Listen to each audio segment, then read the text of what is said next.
Hello friends, Praveen Ahir kitchen YouTube ચેનલમાં આપનું સ્વાગત છે। જય શ્રી કૃષ્ણ। મિત્રો, આજે આપણે બનાવીશું કટલેસ અને એકદમ જલ્દીથી બની જાય એવી કટલેસ આપણે આજે કંઈક અલગ બનાવીશું। અને મિત્રો, તમને જો મારા વિડીયો સારા લાગતા હોય તો લાઇક અને શેર જરૂરથી કરજો। અને હા, મારી ચેનલમાં નવા હોય અને હજી સુધી સબસ્ક્રાઈબ ના કર્યું હોય તો પ્લીઝ સબસ્ક્રાઈબ કરી દેજો। તો ચાલો બનાવીએ કટલેસ। તો મિત્રો, કટલેસ બનાવવા માટે આપણે આ પૌવાનો ઉપયોગ કરવાના છે। આ 1 કપ મેં પૌવા લીધેલા છે મિત્રો। એને આપણે 4 થી 5 પાણીથી ધોઈ નાખશું। જ્યાં સુધી ચોખ્ખા નહીં થાય ત્યાં સુધી આપણે એને ધોઈ નાખીશું। આવી રીતે પાણીમાં આપણે આને ધોઈ નાખીશું મિત્રો।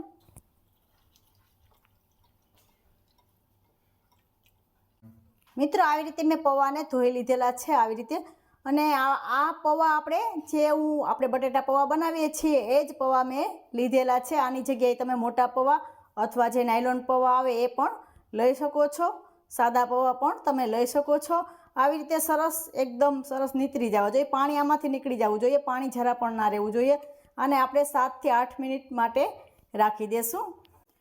અને મિત્રો, કટલેસ બનાવવા માટે મિત્રો આ મેં 4 નાના બટેટા લીધેલા છે, બાફીને લીધેલા છે। આને 2 કલાક પહેલાં બાફી લીધેલા છે જેથી આમાં પાણીનો ભાગ ના રહે।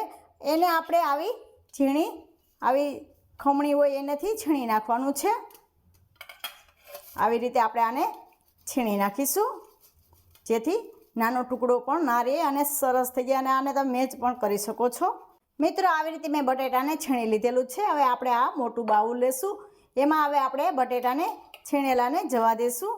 હવે મિત્રો, આમાં સ્વાદ પ્રમાણે નિમક જવા દેશું। અડધી ચમચી સંચર પાવડરને જવા દેશું। અડધી ચમચી મરી પાવડર જવા દેશું। અડધી ચમચી ચાટ મસાલો જવા દેશું। ચાટ મસાલો હાજર ના હોય તો તમે આમચૂર પાવડર પણ નાખી શકો છો। અડધી ચમચી ખાંડને જવા દેશું। નાની અડધી ચમચી હળદર જવા દેશું। 1 ચમચી લાલ મરચું પાવડર જવા દેશું। 1 ચમચી શેકેલા જીરાનો પાવડર જવા દેશું। અડધી ચમચી ગરમ મસાલો જવા દેશું। 2 થી 3 ચૂટકી હિંગને જવા દેશું। 2 થી 3 ચમચી લીલા ધાણા જવા દેશું। 1 ચમચી આદુની પેસ્ટને જવા દેશું। 2 નંગ મરચાંના ટુકડા કરેલા છે, નાના કટકી કરેલી છે એને જવા દેશું। મરચાં અને આદું તમે તમારા ટેસ્ટ પ્રમાણે ઓછું વધતું કરી શકો છો। ખાંડ નાખી છે એટલે આપણે સ્વાદને બેલેન્સ માટે અડધા લીંબુના રસને જવા દેશું। ખાટી મીઠી કટલેસ આપણે વધારે પસંદ કરે છે। હવે મિત્રો, આવી રીતે બધું મિક્સ કરી દેશું। તમે આમચૂર પાવડર નાખો તો લીંબુના રસને નહીં નાખવાનો મિત્રો। અને મિત્રો, કોઈ મહેમાન આવ્યું હોય ત્યારે ઓચિંતા કોઈ મહેમાન આવી જાય તો આ જલ્દીથી બની જાય છે। અને તમને ક્યારેક ચટપટું ખાવાનું મન થાય તો જલ્દીથી બની જાય છે। સ્વાદમાં પણ એકદમ મસ્ત બને। આવી રીતે બધું મિક્સ કરી લેશું। હવે મિત્રો, આપણા પૌવા જે ધોઈને રાખેલા હતા એ પણ સરસ થઈ ગયા છે। એકદમ સરસ સોફ્ટ અને એકદમ ફૂલી ગયા છે। એને પણ એમાં જવા દેશું। હવે ફરીથી આવી રીતે બધું મિક્સ કરી લેશું।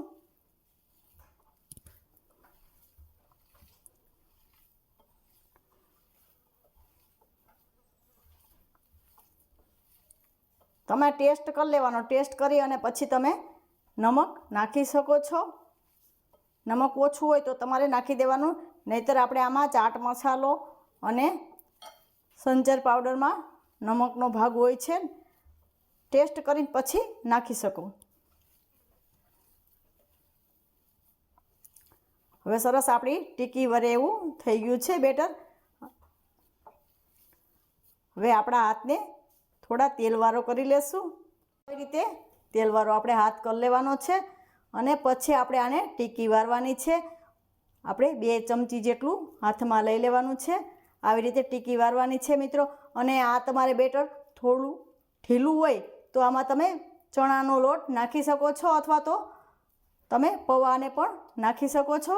આવી રીતે એક સરખી બધી આપણે કટલેસ બનાવી લેશું।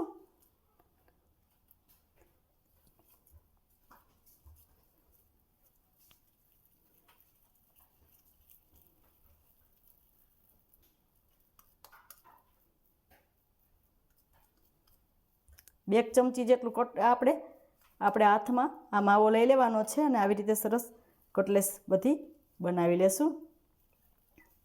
મેં બધી કટલેસ તૈયાર કરી લીધેલી છે અને હવે આપણે મિત્રો આને તેલમાં તળીએ ત્યારે છૂટી પડી જાય, તો એના માટે આપણે હવે આને એક સ્લરી તૈયાર કરી લેશું, જેમાં આપણે આને કોટ કરીશું. તો સ્લરી તૈયાર કરી લઈએ. આ મેં 1 કપ મેંદો લીધો છે. મેંદાની જગ્યાએ તમે કોર્નફ્લોર પણ લઈ શકો છો. આ મેંદાનો લોટ મેં લીધેલો છે. મિત્રો આ જ્યારે આપણે કોટ કરીએ, સ્લરી બનાવીએ એટલે આપણે કોટ કરીએ તો ફીક્કું ન લાગે, એના માટે આપણે એમાં થોડું નિમકને જવા દેશું, થોડો મરી પાવડર જવા દેશું, થોડું પાણી નાખીને આપણે સ્લરી તૈયાર કરી લેશું. આવી રીતે સ્લરી તૈયાર કરી લેશું. મિત્રો આવી રીતે સ્લરી તૈયાર કરી લેવાની છે.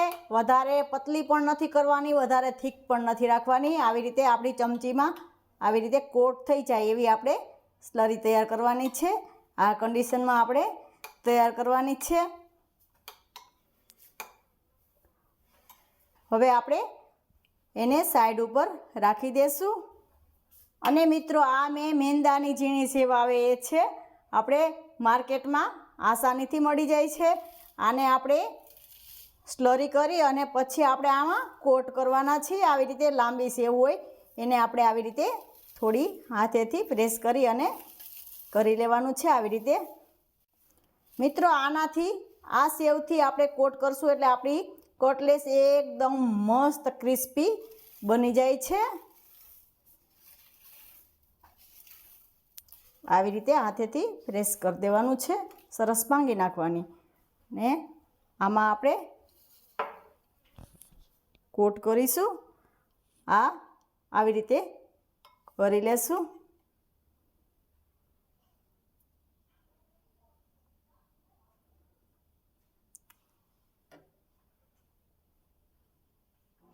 પછી આમાં આવી રીતે કરી લેવાનું છે.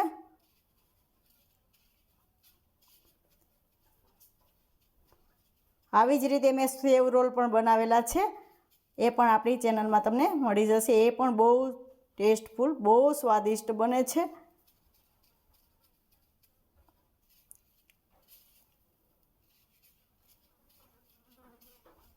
આવી રીતે હું તમને બતાવું છું. આવી રીતે સરસ આપણી કટલેસને તૈયાર કરી લેવાની છે. આવી જ રીતે હવે બધી કટલેસ આપણે તૈયાર કરી લેશું. આવી રીતે બધી કટલેસ તૈયાર કરી લીધેલી છે. હવે આપણે આને 10 થી 15 મિનિટ આપણે આને ફ્રીઝરમાં રાખી દઈશું, જેથી આપણે તેલમાં તળીએ ત્યારે છૂટી ના પડે. આવી રીતે હવે ફ્રીઝરમાં મૂકી દઈશું. મિત્રો આપણી આ કટલેસને બહાર લઈ લીધેલી છે ફ્રીઝરમાંથી. મેં 10 મિનિટ માટે ફ્રીઝરમાં રાખેલી હતી. હવે આપણે આ તેલમાં છૂટી નહીં પડે અને હવે આપણું તેલ પણ ગરમ થઈ ગયું છે. હવે આપણે આને પહેલાં એક કટલેસને રાખીને જોઈ લેશું. આપણું તેલ બરાબર ગરમ થઈ ગયું છે. હવે આપણે આવી રીતે બધી કટલેસ જેટલી આવે એટલી એમાં જવા દેશું.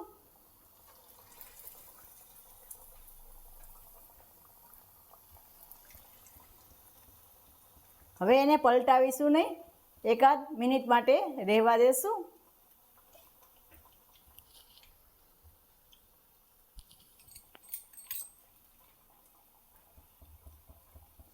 આને મીડિયમ ટુ હાઈ ફ્લેમ ઉપર જ તળવાની છે.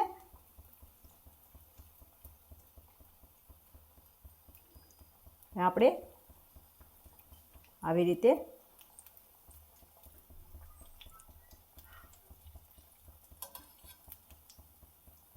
તળી લેશું. મિત્રો હવે આવી રીતે એક સાઈડ આપણી કટલેસ તળાઈ ગઈ છે. હવે આપણે આને પલટાવી નાખીશું. હળવે રહીને આપણે આને પલટાવવાની છે, એટલે બીજી બાજુ પણ સરસ તળાઈ જાય આપણી કટલેસ. આને આપણે ગોલ્ડન બ્રાઉન ઉપર કરવાની છે. હવે આવી રીતે પાછી આપણે આને તળી લેશું.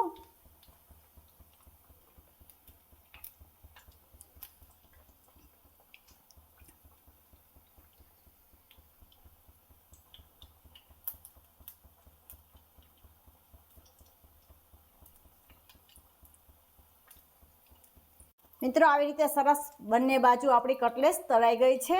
હવે આપણે આને આવી રીતે લઈ લેશું.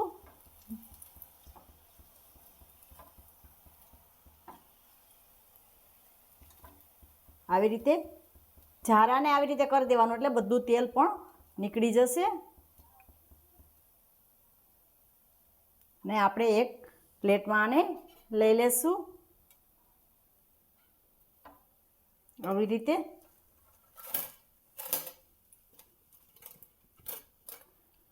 અને મિત્રો આવી જ રીતે હવે બધી કટલેસને આપણે તળી લેશું. મિત્રો આવી રીતે મેં બધી કટલેસ તૈયાર કરી લીધેલી છે.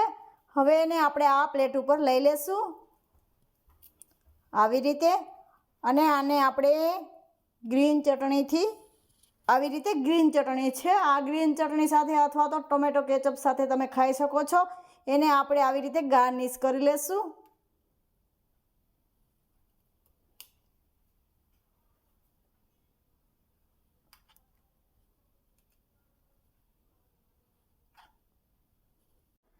તો મિત્રો આપણી આ કટલેસની પ્લેટ તૈયાર થઈ ગઈ છે. અને હું તમને એક કાપીને પણ બતાવું છું કે એટલી મસ્ત આપણી કટલેસ તૈયાર થઈ ગઈ છે.